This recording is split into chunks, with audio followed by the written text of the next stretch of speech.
안녕하십니까?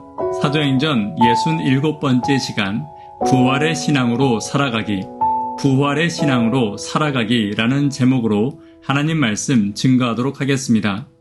본문의 말씀 사도행전 24장 10절로 23절에 있는 말씀 가운데 13절부터 있는 말씀 함께 읽습니다. 이제 나를 고발하는 모든 일에 대하여 그들이 능히 당신 앞에 내세울 것이 없나이다. 그러나 이것을 당신께 고백하리이다.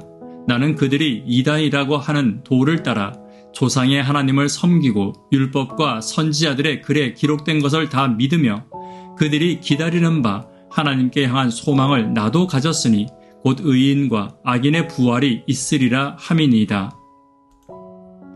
책을 읽을 때 가장 중요한 것은 주제를 찾고 핵심을 찾는 것입니다. 그리고 사람과 대화할 때도 주제와 핵심에서 벗어나지 않고 이야기하는 것이 중요하고, 신앙을 할 때도 교회를 섬길 때도 주제와 핵심에서 벗어나지는 않아야 합니다. 교회들이 분열하여 싸우고 또 서로를 비방하고 자존심으로 인해 상대를 비방하는 모든 것들은 신앙과 교회의 주제와 핵심에서 벗어난 것들입니다. 신앙과 교회의 핵심은 예수님이시며 그 예수님을 믿는 신앙의 초점은 부활의 신앙입니다.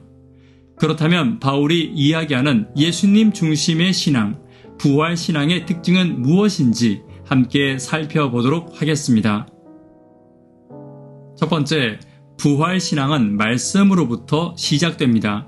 14절입니다. 그러나 이것을 당신께 고백하리이다. 나는 그들이 이단이라 하는 도를 따라 조상의 하나님을 섬기고 율법과 선지자들의 글에 기록된 것들을 다 믿으며. 부활 신앙의 시작은 말씀에 있습니다. 바울은 조상의 하나님을 섬기고 율법과 선지자들의 기록된 것들을 믿으며 하나님을 향한 소망을 가졌기에 부활의 소망을 가졌다고 말합니다.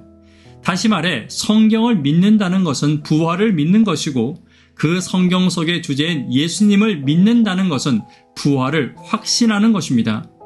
따라서 그리스도 안에 있는 자들의 가장 큰 특징은 부활을 믿는 것이 되어야 합니다.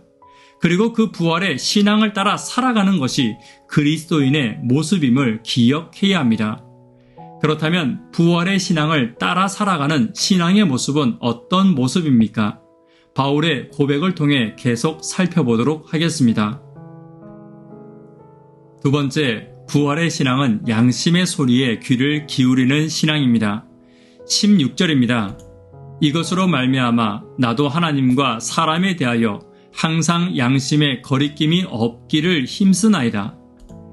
16절에 힘쓰고 있다는 말은 헬라어 원문에 부단히 연습하고 노력한다 라는 뜻을 가지고 있고, 바울은 말 그대로 부단히 연습하고 노력하는 삶을 살았습니다. 특별히 바울은 하나님과 사람 앞에서의 삶을 부단히 연습하고 노력하는 것을 강조했습니다. 당시의 종교인들은 사람들 앞에서 의를 보이기 위해 하나님 앞에서의 의를 상실하거나 하나님 앞에서의 의를 보이기 위해 사람들 앞에서의 의무와 의를 무시하는 태도를 보이고 있었습니다. 그런데 바울은 그의 양심에 따라, 성령의 음성에 따라 하나님과 사람 앞에서 동시에 의롭게 살기 위해 부단히 노력하고 있다고 말하고 있는 것입니다. 그리고 여기서 바울의 또 다른 겸손이 드러나고 있습니다. 그는 양심의 거리낌이 없기를 힘쓰고 있다고 말하고 있고, 양심의 거리낌이 없다고 단언하지는 않습니다. 바울의 이러한 태도는 당시 유대 지도자들과 바울을 고소하는 자들의 태도와는 전혀 다른 겸손함이 보여지고 있는 모습입니다. 부활의 신앙이 없는 자들은 욕심과 이기심과 권력과 자기 만족의 소리에 귀를 기울인다면, 부활의 소망이 있는 자들은 항상 양심의 소리, 즉 하나님이 주신 선한 음성과 성령의 음성에 귀를 기울이게 될 것입니다. 오늘 마음과 육신의 귀를 부활의 신앙의 소리에 초점을 맞추는 저와 여러분 되기를 간절히 바랍니다. 세 번째, 부활의 신앙은 고난을 이기는 신앙입니다. 23절입니다. 백부장에게 명하여 바울을 지키되 자유를 주고 그의 친구들이 그를 돌보아 주는 것을 금하지 말라 하니라. 판결을 연기하고 난 후에 바울에 대한 벨릭스의 처우는 그가 바울의 무죄함을 상당 부분 인정하였음을 말해주고 있습니다. 형식적으로는 아직 판결이 내려진 상태가 아니므로 바울은 여전히 구금 상태에 놓여 있었습니다. 그러나 바울에게는 훨씬 많은 자유와 후한 대우가 주어지고 있었던 것입니다. 바울의 삶은 고난의 연속이었고 항상 복음으로부터 오는 갈등 가운데 살아가고 있었습니다. 그러나 부활의 신앙을 가진 바울은 한결같이 흔들리지 않았고 그 바울을 하나님은 지금과 같이 항상 위로하고 계셨던 것입니다. 오늘 저와 여러분의 선택과 갈등의 끝을 부활의 신앙과 함께하기를 간절히 바랍니다.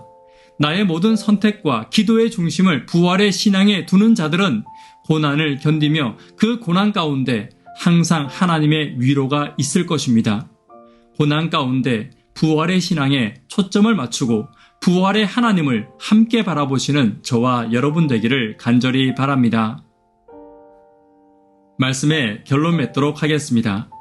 부활의 신앙으로 사는 삶은 어떤 신앙입니까? 부활의 신앙은 말씀 중심의 신앙입니다. 부활의 신앙은 양심의 소리에 귀를 기울이는 신앙입니다. 부활의 신앙은 고난을 이기는 신앙임을 잊지 않는 저와 여러분 되기를 간절히 바랍니다. 기도 제목 함께 나누도록 하겠습니다. 구도자들을 위해 학생, 청년, 어린이를 위해서 기도 부탁드립니다. 성경학교를 위해서 기도 부탁드립니다. 침례식을 위해서 기도 부탁드립니다. 부활의 신앙을 가지고 살아가기를 위해서 기도 부탁드립니다. 이 시간 개인적으로 기도하도록 하겠습니다. 감사합니다.